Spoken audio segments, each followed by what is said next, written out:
Alright, number 14. If you've made it this far, good job. Alright, let's keep going. So I'm on a rollerblader, skate side to side in a half pipe. So let me draw my half pipe here. No Weezer jokes. Side to side, alright. So this is a 4 meter radius, so that which would be this distance. I'm saying it's 4 meters tall. He jumps to the lip and rises 3 meters above it. So 3 more meters, and there's our skater right there. So that to this height, now this is another 3 meters above that. So he actually rises a total of 7 meters. Now I want to know how fast is he going as he jumps the lip. So right here, I want to know his velocity. So how do I do that? Well, I know his total height that he jumps is 7 meters. Now that could at least give me some insight as to the total energy involved in this system, because all of his energy up here is all potential. So that's all potential energy, right?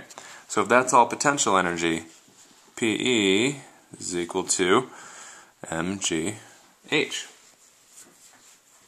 But they don't give us the mass of the skater. So how do we do that? Well, let's leave his mass just as m then, right now, since we don't know it. We may not need it, because I have a feeling when we set something equal to kinetic energy, the masses might cancel out. Alright, so I'll leave the mass as it is. This is 10 meters per second, and this is a total height of 7 meters, so potential energy is 70 m joules. So this is 70 times whatever that mass is. Right, I'm just going to leave it like that. Yes, I don't know the mass, but I think that's going to end up canceling out later.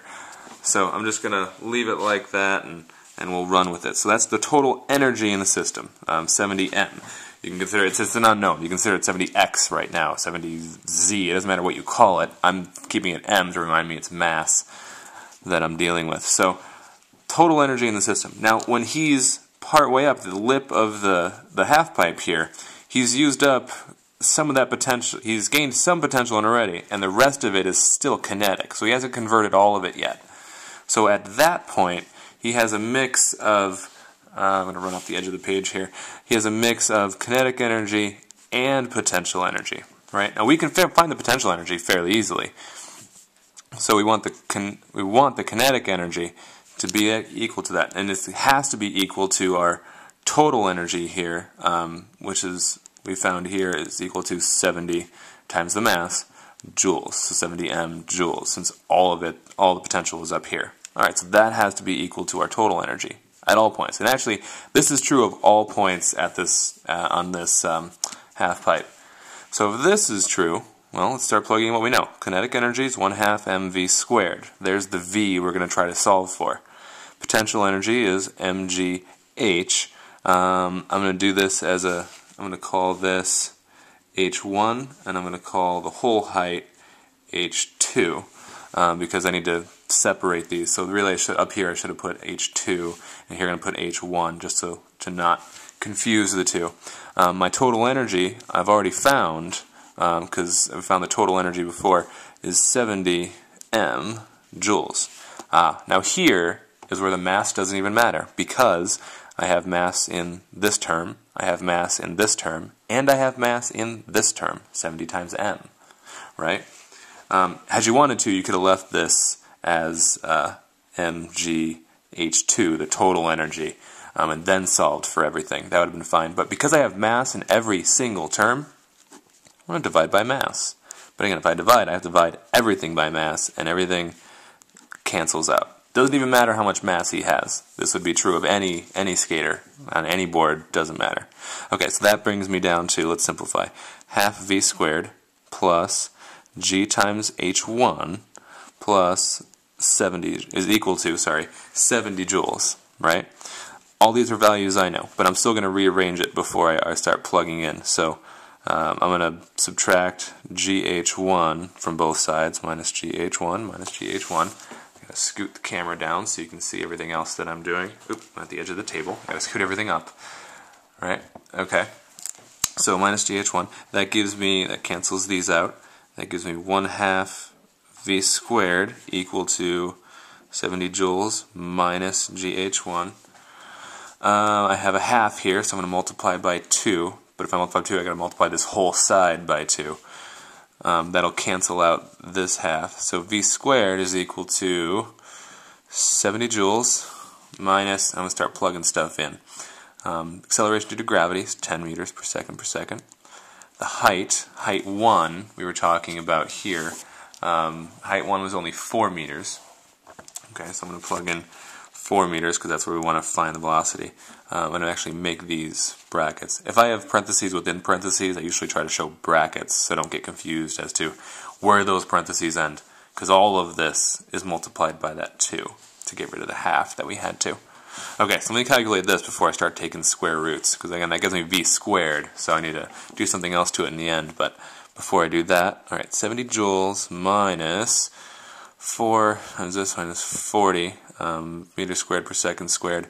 Now, tell you what, in doing this, since we divided by the mass up here, this technically wouldn't be joules anymore, since I divided by mass. So saying joules is not appropriate. I should have realized that earlier. Sorry, because my units didn't match, and that's what's nice to notice is that all of a sudden I'm like joules minus meters squared per second squared. I'm like, wait, I can't do that. They have different units. So the units do work out as I do this, but I just didn't keep track of them well. So 70 minus 40 times 2, V squared. Don't you love algebra? That's 30 times 2, so V squared equal to 60. Now it's V squared. I should have ended up with meters squared per second squared, because I got to take the square root of this guy. So velocity is equal to, the square root is 60. Now let's see, 7 squared would be 49. 8 squared would be 64, so this is going to be about, I'm going to say, between 7 and 8, 7 point, I don't know, 7. And I'm guesstimating here, and I very well could be wrong, but it's at least in that range, plus or minus a few. So I'm going to say it's approximately that. If you have a calculator in front of you, good job, calculate it and prove me wrong, but I think it's going to be about that. So, okay, let's talk about what we just did here. Again, to do that, we knew the total energy because we knew the total height, right? We knew that here at the lip we had a combination of potential and kinetic, but we could find the total energy involved in the system by finding the potential up here because it's all potential, right?